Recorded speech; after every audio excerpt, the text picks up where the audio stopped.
জয় গৌর, জয় নিতাই।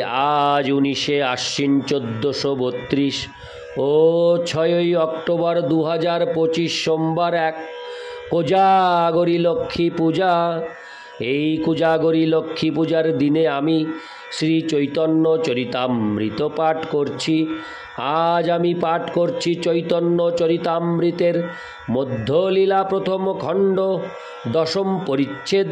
শ্রী চৈতন্য মহাপ্রভুর জগন্নাথপুরীতে প্রত্যাবর্তন এবং বৈষ্ণব সহ মিলনের শ্লোক 37 থেকে 50।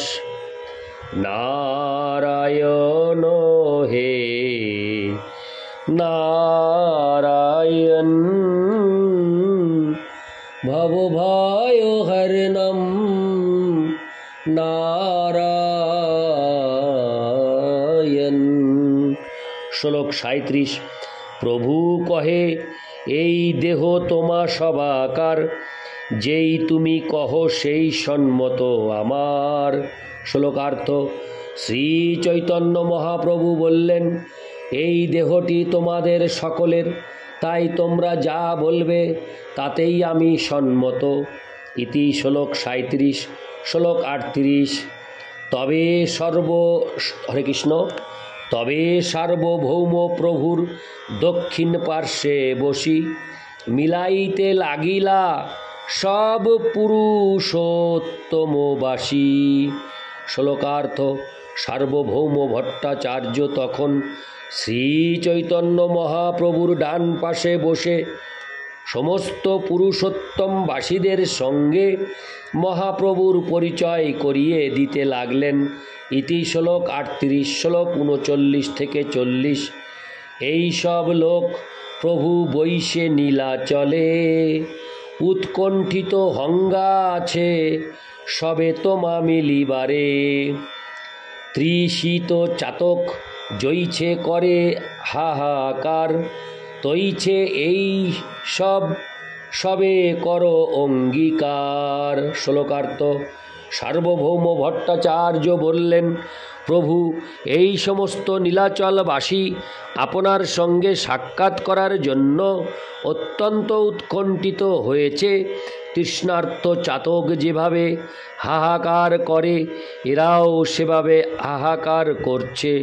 দয়া করে আপনি এদের অঙ্গীকার করুন। ইতি শ্লোক 39 থেকে 40। শ্লোক 41। জগন্নাথ সেবক এই নাম জনার্দন, অনবসরে করে প্রভুর শ্রীঅঙ্গ সেবন। শ্লোকার্থ। সার্বভৌম ভট্টাচার্য প্রথমে জনার্দনের সঙ্গে শ্রী চৈতন্য মহাপ্রভুর পরিচয় করিয়ে দিয়ে বললেন, ইনি হচ্ছেন জনার্দন, ইনি জগন্নাথের সেবক। অনবসরে ইনি জগন্নাথ দেবের শ্রী অঙ্গের সেবা করেন। তাৎপর্য। স্নান যাত্রা থেকে রথযাত্রার দিন পর্যন্ত 15 দিন জগন্নাথ দেব মন্দিরে অনুপস্থিত থাকেন। সেই সময়টিকে বলা হয় অনবসর। জনার্দন, যার সঙ্গে সার্বভৌম ভট্টাচার্য শ্রী চৈতন্য মহাপ্রভুর পরিচয় করিয়ে দিচ্ছিলেন, তিনি সেই সময় জগন্নাথ দেবের শ্রীঅঙ্গের সেবা করেন। সেই সময় জগন্নাথ দেবের শ্রীঅঙ্গ নতুন করে সাজানো হয় এবং এই উৎসবকে বলা হয় নবযৌবন। ইতি শ্লোক 41। শ্লোক 42।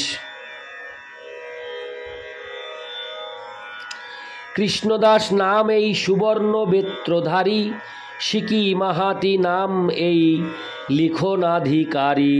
শ্লোকার্থ। তারপর সার্বভৌম ভট্টাচার্য কৃষ্ণদাসের সঙ্গে শ্রী চৈতন্য মহাপ্রভুর পরিচয় করিয়ে দিয়ে বললেন, এর নাম কৃষ্ণদাস, ইনি জগন্নাথের সুবর্ণ বেত্র ধারণ করেন, আর ইনি হচ্ছেন সিকি মাহাতি, ইনি জগন্নাথ দেবের মন্দিরে লিখনাধিকারী। তাৎপর্য। দেউলকরণ পদপ্রাপ্ত কর্মচারী যিনি মাতলা পাজি লিখে থাকেন তাকে বলা হয় লিখন অধিকারী।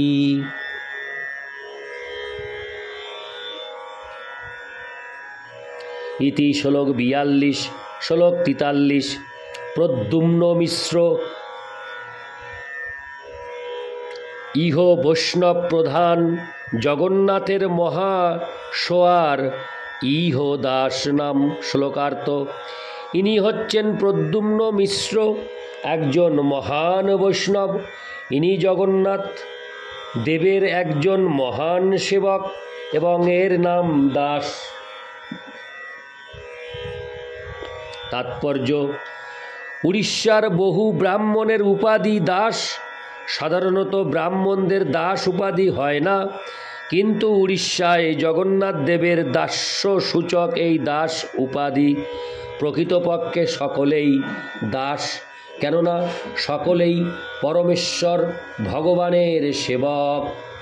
সেই সূত্রে দাস উপাধিতে ব্রাহ্মণদেরই সর্বাগ্রে অধিকার।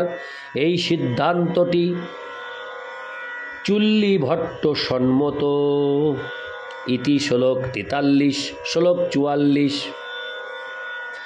মুরারি মাহাতি ইহ সিকি মাহাতির ভাই, তোমার চরণ বিনু আর গতি নাই। শ্লোকার্থ: ইনি হচ্ছেন সিকি মাহাতির ভাই মুরারি মাহাতি, তোমার চরণ ছাড়া এর আর কোনো গতি নেই। ইতি শ্লোক 44। শ্লোক 45।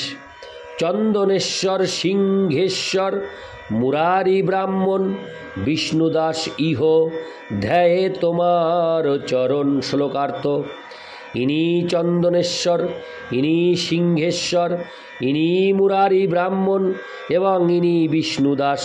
এরা সকলেই নিরন্তর তোমার শ্রীপাদ পদ্মের ধ্যান করেন। ইতি শ্লোক 45। শ্লোক 46।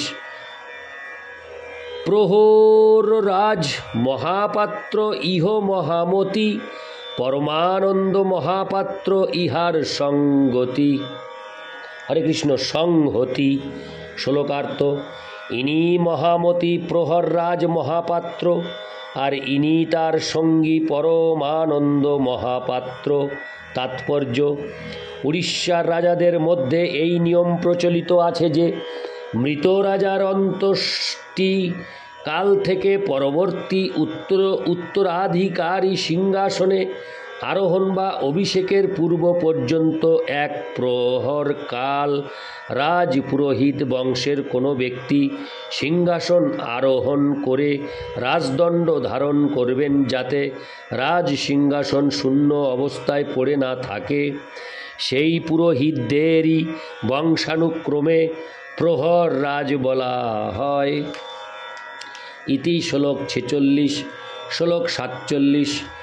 এইসব বৈষ্ণব এই ক্ষেত্রের ভূষণ, একান্তভাবে চিনতে সবে তোমারও চরণ। শ্লোকার্থ: এই সমস্ত বৈষ্ণব জগন্নাথপুরীর অলঙ্কার।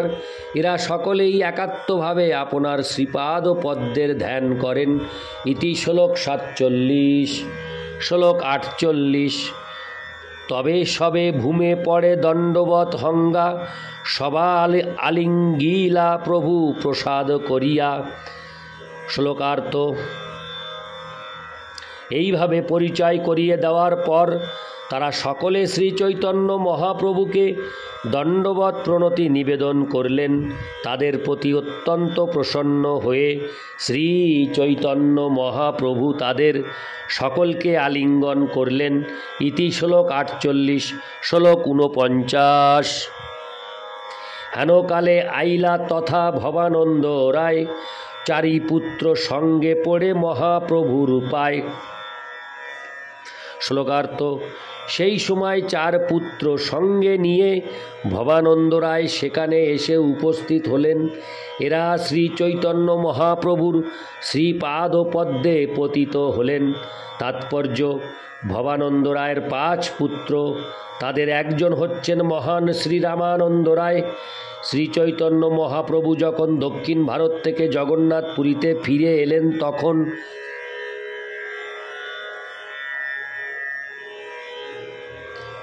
হরে কৃষ্ণ। তখন ভবানন্দ রায়ের সঙ্গে তার প্রথম সাক্ষাৎ হয়। রামানন্দ রায় তখনও রাজকার্যে যুক্ত ছিলেন। তাই ভবানন্দ রায় যখন শ্রী চৈতন্য মহাপ্রভুর সঙ্গে সাক্ষাৎ করতে আসেন, তখন তিনি তার অন্য 4 পুত্রকে সঙ্গে নিয়ে এসেছিলেন। তাদের নাম বাণীনাথ, গোপীনাথ, কলানিধি, সুধানিধি, ভবানন্দ রায় এবং তার 5 পুত্রের বর্ণনা আদিলীলায় 10, 133 থেকে 134 রয়েছে।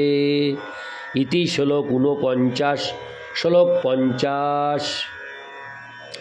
সার্বভৌম কহে এই রায় ভবানন্দ, ইহার প্রথম পুত্র রায় রামানন্দ। শ্লোকার্থ। সার্বভৌম ভট্টাচার্য বললেন, ইনি ভবানন্দ রায়, এরই জ্যেষ্ঠ পুত্র রামানন্দ রায়। ইতি শ্লোক 50। নারায়ণ হে নারায়ণ, ভবভয় হরণম নারায়ণ। জয় গৌর, জয় নিতাই।